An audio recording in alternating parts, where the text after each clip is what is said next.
Hi. So, in this session, we're going to talk about resume customization. I know people don't love that, but I know I have to tell you that's very, very important and necessary. You probably read that in many articles. You probably saw that already on LinkedIn, how important it is for you to customize your resume to the role that you're applying to. So here today, I brought you a job description and I brought also to you a resume of project managers, just so we can have as an example. And I'm going to walk you through what a resume customization actually means, what are the things you have to do. And after this class, as a resource, you're also going to have a checklist for you to go over as you are updating and customizing your resume for each and every application. So that keeps you in check and ensure that you have done all that you have to do.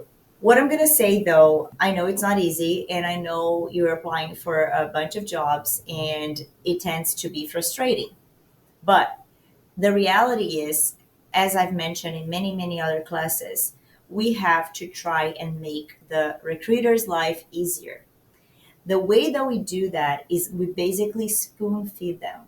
We have to give them everything that they want to read, everything that they want to hear. We need to make it clear. By talking to you, I might have a different idea or different perception about your experience that maybe it's not that clear in the resume. We need to ensure that this is very clear in the resume. How do you do that? Obviously, again, you can count with professionals and people that can help you create and draft a very strong resume.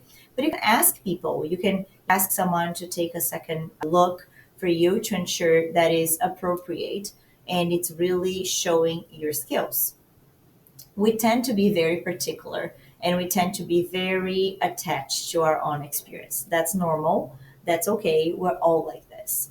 Many times I have clients that comes with resumes with 5 pages, 7, even 11. I think I probably mentioned that already. My job, my team is for us to reduce, to really focus on what is important. What does the recruiter needs to know? Remember, they're going to read from top to bottom, left to right. So the most important things, they should be in this quadrant, right? Like the top, especially here on the left. Right after, they're going to be reading first this column and so forth. Sometimes they don't even get to the second page, but we will try and make them strong enough and enticing enough that they will want to read the second page.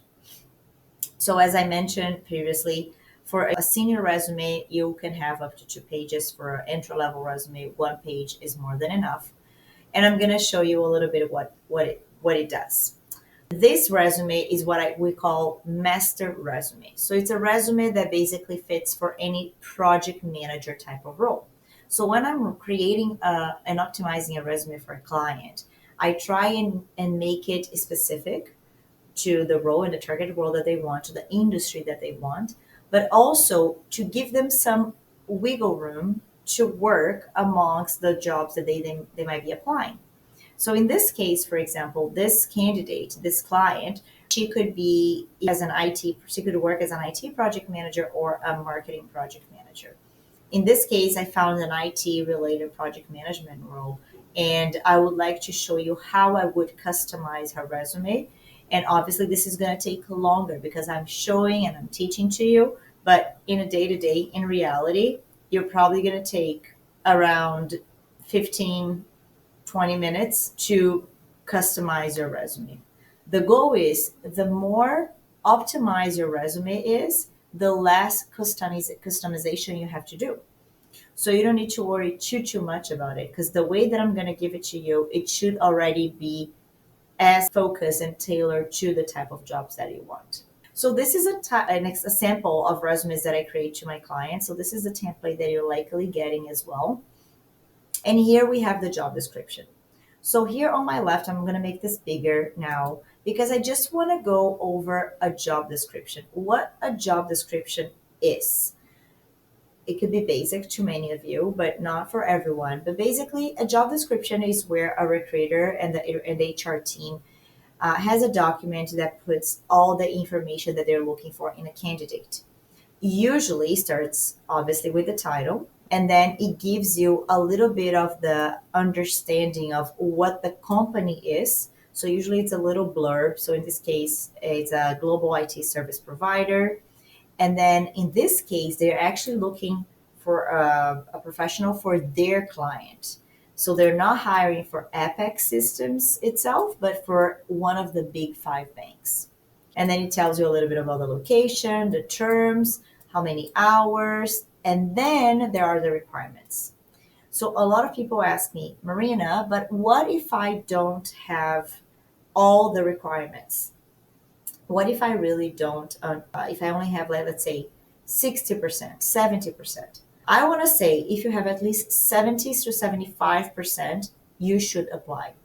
Not every time you're going to have 100% of the requirements for the role, but you should have at least 75%. If it's less than that, I wouldn't even waste your time or the recruiter's time, because that creates a lot of frustration. And let's just then focus your energy on roles that you are more a fit, that you have more of the skill set.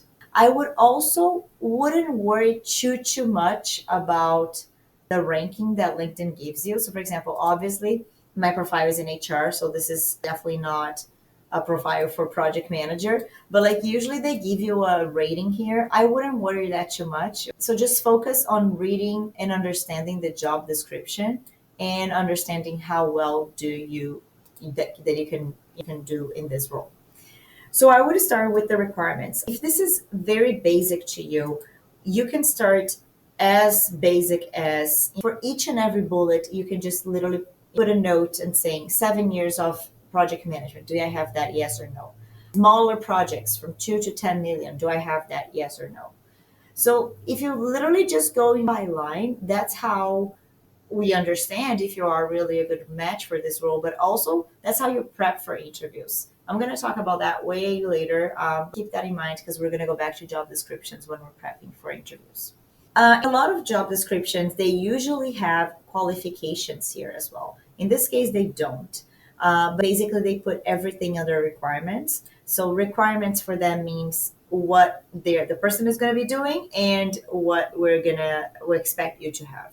So basically, they combined everything under the requirements here, and they have the soft skills. They have one bullet for soft skills. So that means for me that this is very important to them. They specifically call one category as soft skills, and they say that the person needs to be sharp, good with clients from all levels of the organization and external vendors and partners. And then here they give you some example of projects that they're going to be creating, like mobile projects, various online and bank-wide capabilities, and so forth. Okay. First, again, just want to kind of job description to everyone. So now, how do we apply what we've just learned in the job description to the role? As we go through the job description here, the goal is for you to match what you just saw in the job description to your resume. So that starts even with the role title. So here on the role title, where is the role? I just missed the role. So what is the goal? The goal is to match your resume to be the closest to the job description as possible. And that starts with the role title. Okay. Your resume is a project manager. I'm a project manager. However, I really would like for you to write the exact same title that you have in the job description. So here I would write senior project manager hyphen digital technology. All right. Marina, but project manager is the same thing. Yes, it is. What we're doing here, we are not allowing the recruiter to do some mental gymnastics. What does that mean? I don't want them to be thinking twice if they want to proceed with your resume or not.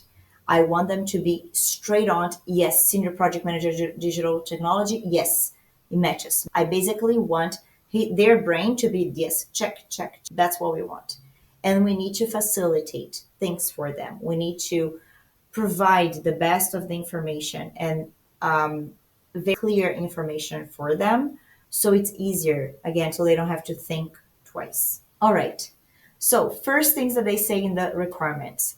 you can expect that the most important thing for the recruiters and for the company, they will be the first top bullets. So if they're saying about project size and years of experience and being comfortable with agile methodology and waterfall methodology, that it needs to be clear right at the beginning of your resume. Why? Because those are the first three bullets that they have. Likely those are the first three things that they're going to be checking to ensure that if you have it or not. Okay? How do we ensure that we drive their eyes to this? We can bold like we did here. Maybe we're just going to bold and we're just going to say, here I have roll up your sleeves professional with over a decade of progressive experience leading cross-functional teams. Okay, so far they haven't said anything about cross-functional teams, but they did say about must be sharp and good with clients. So maybe here we want to have something related to being sharp and good with clients versus roll up your sleeves. So roll up your sleeves, it's great. But here they talk about sharp. They talk about be good with clients. So maybe here we would do something like, I would say, senior project manager. That's the title, right? With over a decade of progressive experience, great, because they need at least 7 years. So here I'm saying a decade of experience managing client relationships at all levels. And yeah, and now I'm gonna write something. So here I basically cater to this part, right? Now I'm gonna go to this part and projects from 1 to 30 millions. I think that's the case for this particular client. So it's above actually what they are looking for. So here we would say 1 to up to $30 million, utilizing agile and waterfall methodologies. Did you see what I did here? So literally, I created one sentence where I combine the three most important things that they have in the bullet points and their soft skills. Okay.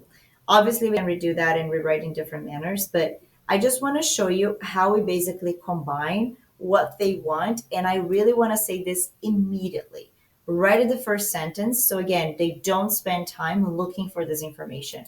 I want to make it sure this is right there that they have this information. And even like the here, I can even make it easier for them to say senior project manager with over 10 years of progressive experience. If I put the number here, it's easier for people to scan because they think you have 7, they see 10, 10 is good, right? What if it was 20 years of experience? Maybe then you were too senior for this role. So maybe you don't want to showcase all the 20 years. You want to showcase something specific for the role. And then don't, pay attention to the 20 years, just show attention to something else.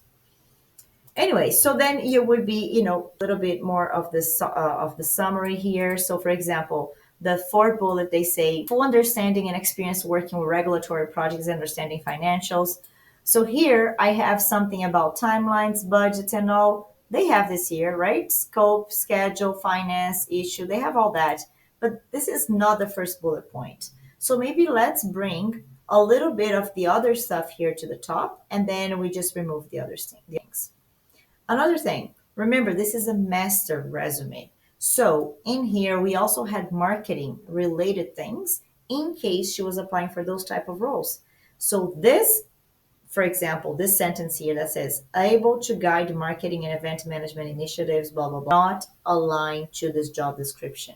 I have to delete it immediately because that it do her any good. For this particular role, they want an IT project and digital infrastructure IT project manager. Marketing has absolutely nothing to do with it. So everything that is marketing related here, I'm going to kill it. Okay. Don't be afraid. Just kill it. Delete it all over. Let's see if there's anything else. Marketing in here, delivering projects, budgets, okay. Execution, English, Portuguese. They don't say anything about language here, so we can live in here. And then the only thing that I would say, I would do something in that this person has experience with regulatory. So then here I would write something related to the regulatory. projects. I would write something in this regard. Okay. So once you do your summary, you come to your core competencies, your skills.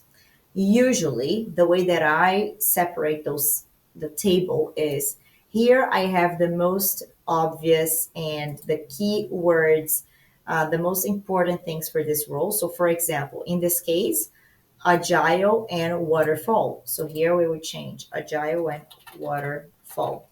I would put that as as bullet number 2 because they have this here right at the top, right? Um, the other thing that I would do, creative project manager, it's really good for marketing. In this case, I would say sharp project manager because that's exactly what they say. Or if you don't want to be as obvious, you can just leave it like project manager or senior manager. You can say something here, they talk about regulatory compliance. Maybe you want to say, compliance. So again, you were gonna reorder those bullets. Are you gonna remove? So let's say training development. They do not talk anything about leadership or training people. I can just delete this right now. Oh, Marina, but it's good. Yeah, it's good, but it's not specifically for this particular role. So let's focus on what they're looking for. Maybe we focus more, let's say, program delivery. So let's add program delivery in here. Okay. So you can do all those things, right? I will usually leave the first column for the most important expertise. Here in the middle, I leave more to the soft skills. So things that we've learned about soft skills, they want someone that is good with clients. So my first here, it's going to be this one, stakeholder management. So stakeholder management is going to be the first thing that we have in this bullet. Okay. Then I have conflict resolution. I'm going to have let's say communication, all levels, right? So again, I'm trying to use language that is familiar to them. So I think, oh, but you just everything for the same sentences from the job description. Well, first of all, I'm paying attention to not copy, you see how I am inserting keywords and in there. It's not to be something that makes sense, that it's easy for them to grasp, but not that is obvious that you control C, control V. Okay, that's not the idea. And then usually on the last column, I like to leave the tools that they're going to use. Again, this job description, they didn't say anything about tools. I didn't see anything in here. But the obvious ones are Primavera, Canva, and all those things. So those tools in here, and you can just leave it. So in this case, you don't need to customize anything. Now, when we go to the work experience itself, this is where you need to pay attention. So again, this resume, it's a master resume. So it has marketing stuff and it has IT stuff. These ones are IT related, so we're good. There's one which was marketing related. So we would have to go back. So for example, this one, she was an administrative support for a law firm. She's not applying for a law firm. She's not doing anything in that regard. However, they do say that interesting to have working with regulatory projects, understanding of financials. So in this case, if she wants to leave, because this has been so long ago, okay? It's been what, 8 years or so? Yeah, 8, right? So I would leave maybe one sentence just related to regulatory in case she'd had that experience as an administrative support because this was a law firm. All right. If in this role she did nothing that is applicable to this job description, remove altogether everything. Another thing, other experiences. She was a pharmaceutical rep, sales rep. Okay. So she used to apply to a marketing, an IT project management for pharma marketing company agency. So in this case, this experience is super applicable because this is big pharma. Okay. For the role that we're talking about here right now, project management, these other experiences are not relevant at all. Marina, but that's something that she did. Yes, it's on her LinkedIn. If they want to check her LinkedIn, they're going to find this information. But pharmaceutical rep has absolutely nothing to do with project manager. We're just going to delete it. Okay? So we're just going to do those things here. Educational certifications, same thing. Marketing certificate, nothing to do with this. I'm going to remove it. All right. Again, it's on her LinkedIn. We don't need to worry about it. I just wouldn't remove the bachelor, even though it's in pharmacy. It doesn't matter, but this is a bachelor. So what else? It would just seem like she has diplomas and certificates, which is not the case. She does have a bachelor degree. So I would leave the bachelor degree, even if it's not related to the area that they are applying for. If for some reason you believe that there are important things that you're leaving behind that are in LinkedIn, you can literally just put a note and say, information on my professional background and details on my educational experience. Please visit my LinkedIn page. Then you just make it very tiny, put control, italics, and just leave this at the bottom of your resume. So, you are missing something here, you can just refer them to go to your LinkedIn if they want more details. But this should be good enough and should be aligned enough to the job description. Again, on the work experience here, you would go through each of those bullets and maybe move them, right? If that's the case. So let's say here, assess by evaluating existing circumstances and advising sponsors and strategic actions. Like maybe move that to the top. And here, instead of focusing on the pharmacies, because again, that's not the case, let's focus on infrastructure projects because that's what they're looking for. They're looking for infra projects. So let's downsize down, like put a tone down on the pharmacy here and focusing more on the infrastructure. So here I will focus more infrastructure projects, okay? Focusing infrastructure projects. So you see what I'm saying? So this, like, you have to rewrite your project, your work experience every time at all. You do not need to do that. We just need to maybe change the bullets here and there and just, tone something a little bit and highlight something just as it goes related to the job description. And again, you can bold the word that you want. And in this case, for example, we could just bold infrastructure projects. Or you can even start the sentence with infrastructure projects so it's very clear to them that you have that type of experience.